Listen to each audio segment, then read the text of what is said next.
Vice Principal, and all my dear parents and Assalamu alaikum wa rahmatullahi wa barakatuh.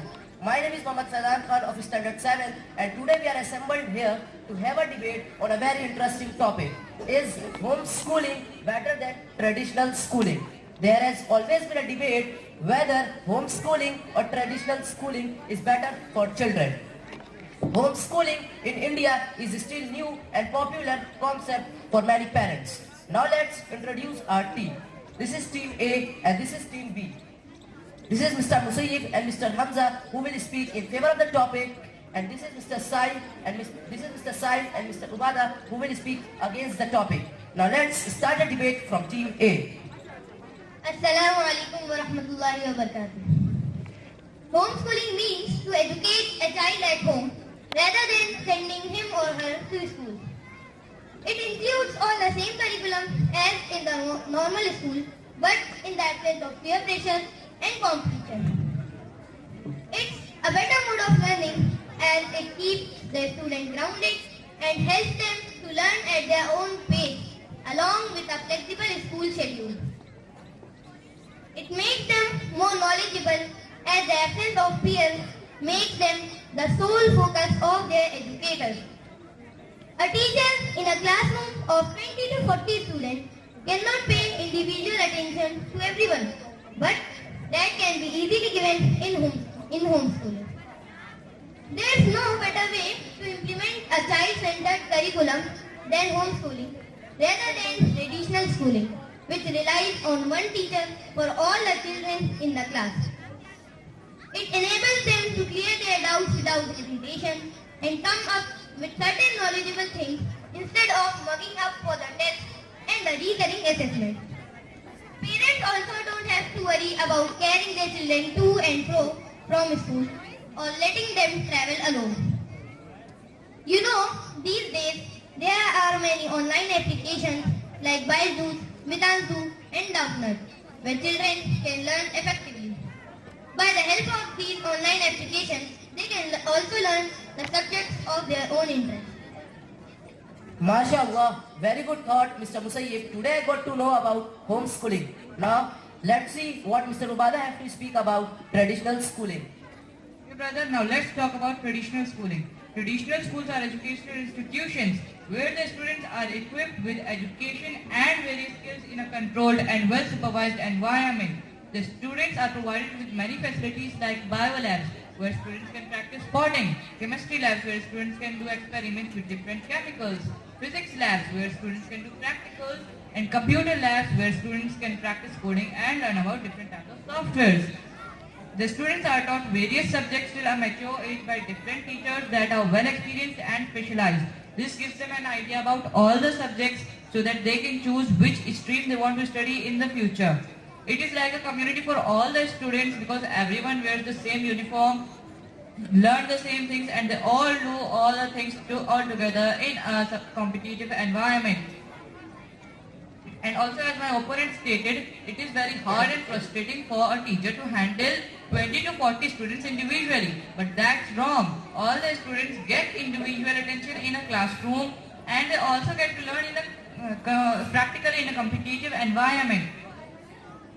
This also improves the learning effectiveness of all the students. The debate is becoming very interesting. Now I would like to request Mr. Hamza to throw some more light in favor of the topic. Assalamu alaikum wa rahmatullahi wa barakatuh. So as my opponent Ubada said that we have labs at school. But as we know that the practicals which are conducted in school, in that merely some students follow different instructions during the practical. But if we try to create these labs at home, then the child can do the practical as many times he or she wants and can understand them. And he also said that we have experts teach in school for every subject. But as we know that these experts can always be arranged at home also. For example, if the child wants to learn physics, then a proper physics teacher can be arranged, and similarly for other subject too. As my opponent stated, I totally disagree from it. And I think all the students follow the instructions of labs in the presence of a teacher. And if you will arrange everything which is required for a proper experiment at home, it's going to cost you a lot. So it's better to do experiments at schools.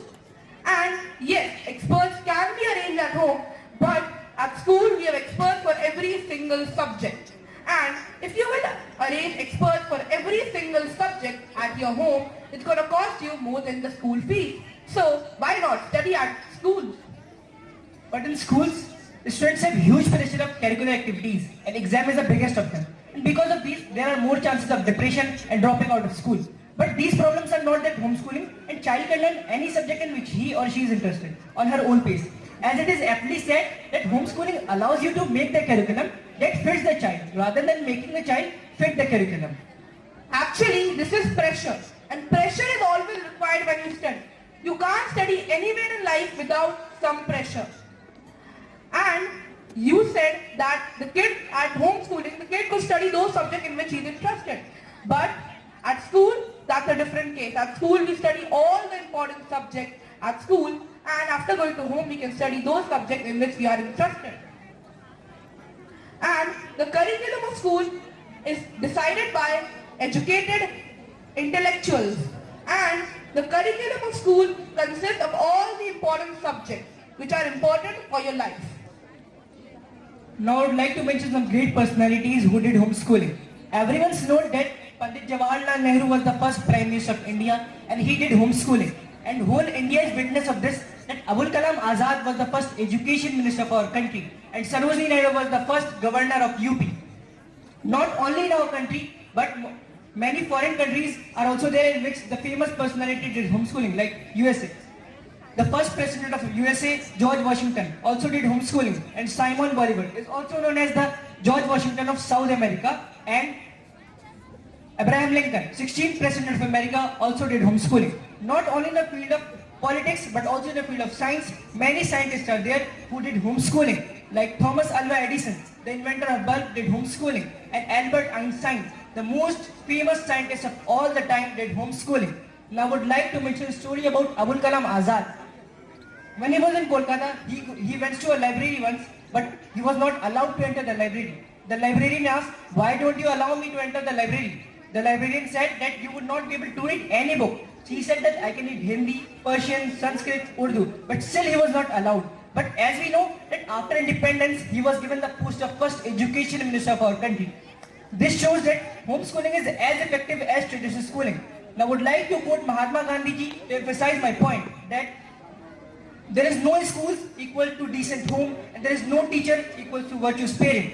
And according to a survey, 20% of UK population is homeschooled. You told me the story of Abul Kalam Azad.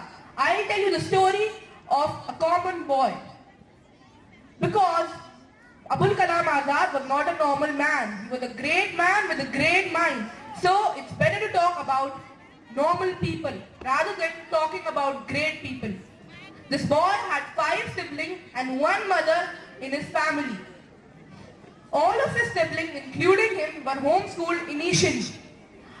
His mother was usually angry and frustrated at them because she had to handle 5 kids alone at home. As a result, the boys only learned basic maths, science and English, and they were not confident enough to face the uninvited challenges of life.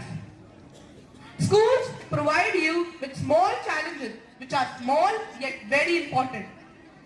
These challenges are like going to the school with your cycle, which makes you independent, working with others, this makes you cooperative, meeting other people confidently, this makes you confident, this teaches you how to meet different kinds of people.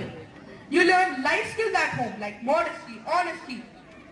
Schools not only provide you subjective knowledge and also life skills which are important for your overall personality development. Parents who homeschool their children just want to protect their children from pressure. But how would they face the world, which is full of uninvited challenges? One day they have to face the world. I would like to congratulate both of the teams for supporting their views strongly. There are many advantages and disadvantages of homeschooling as well as traditional schooling.